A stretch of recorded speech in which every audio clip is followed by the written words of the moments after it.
Representative, we are standing here on Wednesday. You finish tomorrow. Yeah. This will air on Friday. So we're kind of viewing a big picture, some takeaways here. New Mexico is a blue state with red state money. It's on a path of transition from a more moderate or conservative Democratic leadership to a more progressive leadership path, but on several signature issues, guns, free child care, climate change, pay raises, there were some divisions and some disagreement here. Are New Mexico Democrats still defining a progressive identity, or are you finding the limits of that power and settling into a more pragmatic governing style? I disagree with the notion of the question. The Democratic leadership in the House is for working people, full stop. What's good for working people is good for us. If you look at our state budget, it is a historic budget with appropriations that range from healthcare coverage to senior services to free childcare. And free childcare cannot be built on the backs of working people, the educators. So in our budget, for the first time in history, there's a $60 million a year recurrent appropriation for the career wage ladder, through which we're going to recognize the importance of the work that the early educators do, while at the same time providing this universal access to free childcare, ensuring that those who can pay a small copay. We just heard the tax committee earlier, the last couple of days, work on a tax package that is putting workers first, where the Senate decided to strip raises, very modest 1% raises for all state employees, including educators and firefighters and police officers and nurses and others. The House decided to put that money back and make good on our promise for pay raises, especially now where we are seeing the cost of living across the state and across the country go up because of the dysfunction in DC. This caucus, the House Democratic Caucus, is committed to working on behalf and for and alongside working families. And that's been my entire speakership, and it's actually been my entire career in this building, and we're going to keep doing that. I'm hearing you say it's a win for progressives. It's a win for working people, right? Because, I don't know what progressive means, but I do know what it's like to not be able to afford your rent or to not be able to pay for your health care. It's good for those people. If that's progressive, great. So the governor threw some sharp elbows at you from the left and from the right. Where did she push you and end up with a win? I don't think she threw any elbows. We've been working really closely the entire session on healthcare policy, on capital outlay, on tax policy, on childcare. So if elbows were thrown, I didn't feel them, and I think we've had a really successful session so far. What's one issue where you think Republicans were particularly effective?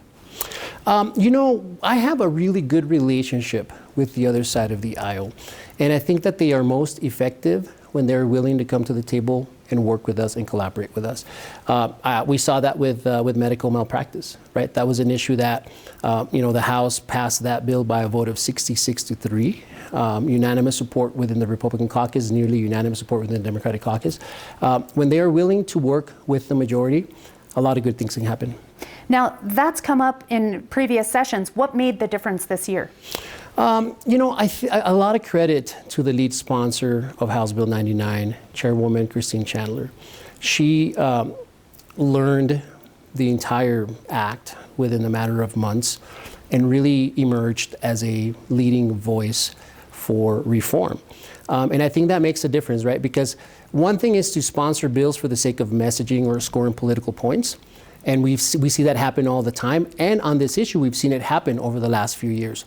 But when she took a hold of that issue and she decided to make it a priority, it really galvanized our caucus around it. And as you saw by the vote, it was fairly overwhelming. Last question now. If this session, can be seen as framing some of the fall election issues that we're going to be hearing about, what are you walking out of this building with in terms of your biggest wins and some things you wanted to get done but didn't? We're making life more affordable for New Mexicans, from the budget to tax policy to raises for state workers to childcare to healthcare. We are committed to making life more affordable for working people across the state, not just low-income people, but working people. I'm talking from low-income people all the way to the middle class, those firefighters, those bus drivers, the people who pick up our trash. That is the takeaway of this session. Things that I wish we could have gotten done. Look, we've got to talk about gun safety, and that's something that is really important to me. I've got 2 young kids at home, and it's something that keeps me up at night.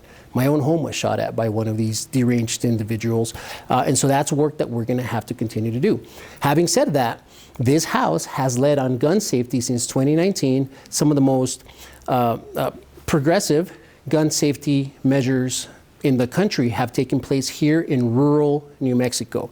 And so there are a couple of more things that still are left to be done, and I look forward to working on those in the future. Thank you so much. Thank you. Representative, we are 2 days away from the end of this thing, so we're asking you to take a big picture look here. In this building, Democrats control almost everything. What did Republicans do this session that is going to deliver real impact for New Mexicans? Well, thank you for that question, and thanks for having me on. We delivered medical malpractice. That was the biggest one. We have been saying for over 5 years that it's broken, we need to fix it. We voted against the original bill that passed in 2021, and we said this is going to break the state. And it did. So we delivered medical malpractice, so I'm excited about that, House Bill 99. That was one of the most important things that we got done this year. And how did you change the bill you didn't like? Oh, well, we put on caps. We did a lot of things that we worked with a working group all summer long during the interim and for many years, bringing together groups to make decisions on what they needed and what they wanted. So the big package, House Bill 99, as it left House Judiciary, it was the perfect bill. Got amended in Senate Judiciary to be a terrible bill, and got put back in place and in order on the Senate floor. Was there another area outside of medical malpractice where you worked with Democrats to force some compromises that made something better? Wow. You know, as you said, the Democrats are in charge. It's really unfortunate that we don't get invited to the table a lot. Controversial things are hard. We did, because of New Mexicans standing up for medical malpractice, it forced us to work together. Right now, the gun legislation that came forth, there was several Democrats that crossed over and said, we don't like this. We don't want this. Republicans always led the way on that as well, saying, this is unconstitutional. This is killing business in the state of New Mexico. Why would we do this to New Mexicans?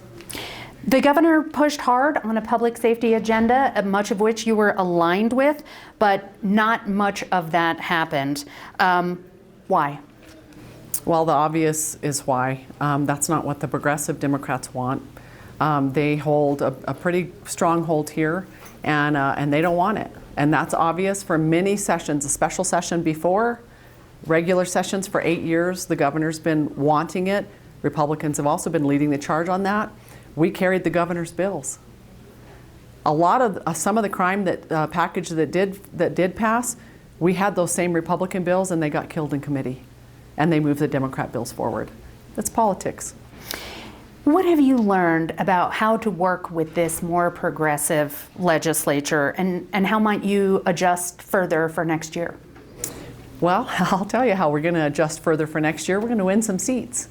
We're focusing on some seats, data-driven, in areas where we can win. This legislature needs balance. I don't expect to just be in charge of everything, but I do expect to have a seat at the table. And if we win more seats, that changes the makeup of committees. That changes the makeup of the floor. And we really need balance in the legislature. And I think we've seen that a lot getting worse over the past few years. So coming out of this session, what are some of those Republicans candidates going to campaign on? They're going to campaign on a safer New Mexico, business-friendly New Mexico, fixing health care. So there's so much. If you talk about the big picture, there's so much they can campaign on with 65 years of Democrat control. There's a lot. Thank you so much, Representative. Thank you.